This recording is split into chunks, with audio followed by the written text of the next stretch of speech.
বিসমিল্লাহির রহমানির রহিম।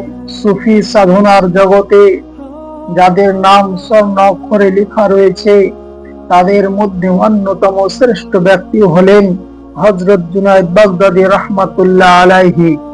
আজ আমরা শুনব তার জীবনের একটি বিখ্যাত অলৌকিক ও শিক্ষণীয় ঘটনা, পানির ওপর দিয়ে হেঁটে নদী পার হওয়ার অলৌকিক ঘটনা এবং এক যুবকের ইমানি পরীক্ষা।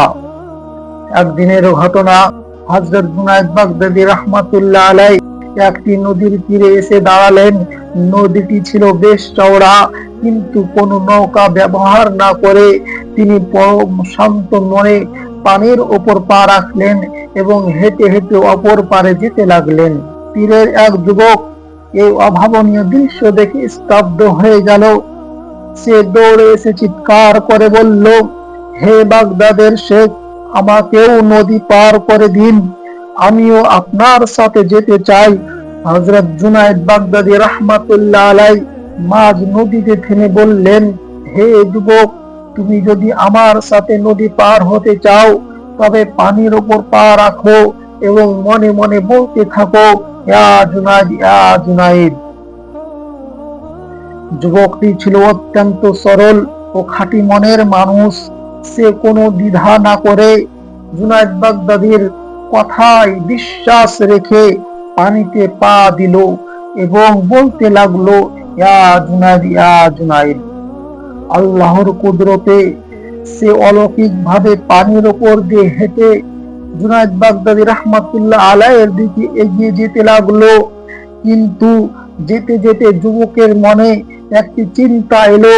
সে খেয়াল করলো শেখ নিজে উচ্চারণ করছেন আল্লাহ আল্লাহ। যুবকটি মনে মনে ভাবলো, শেখ নিজে আল্লাহর নাম জিকির করছেন আর আমাকে বলছেন তার নাম নিতে, আমি কেন সরাসরি আল্লাহর নাম নেব না? শয়তান তার মধ্যে ওয়াসওয়াসা সৃষ্টি করে দিল। এই চিন্তা আসতেই সে ইয়া জুনায়েদ বলা বন্ধ করে বলতে শুরু করলো আল্লাহ আল্লাহ। কিন্তু যে মুহূর্তে সে জুনায়েদ রাহমাতুল্লাহ আলাইহির নির্দেশ ছেড়ে দিল, অমনি তার পা পানিতে ডুবে যেতে লাগলো। সে হাবুডাবু খেতে শুরু করলো। হযরত জুনায়েদ বাগদাদী রাহমাতুল্লাহ আলাইহি তাকে টেনে তুলে বললেন, হে যুবক, তুমি তো এখনো জুনায়েদের সত্যতা পর্যন্ত পৌঁছাতে পারোনি। সরাসরি আল্লাহর মাকামে কিভাবে পৌঁছাবে? উস্তাদ বা পীরের নির্দেশনা না মেনে নিজের ভুল বুদ্ধিতে চললে মাঝপথে পথভ্রষ্ট হতে হয়। যুবকটি তার ভুল বুঝতে পারল এবং পুনরায় শেখের অর্থাৎ জুনায়েদ রাহমাতুল্লাহ আলাইহির নির্দেশ মেনে নিরাপদে নদী পার হলো।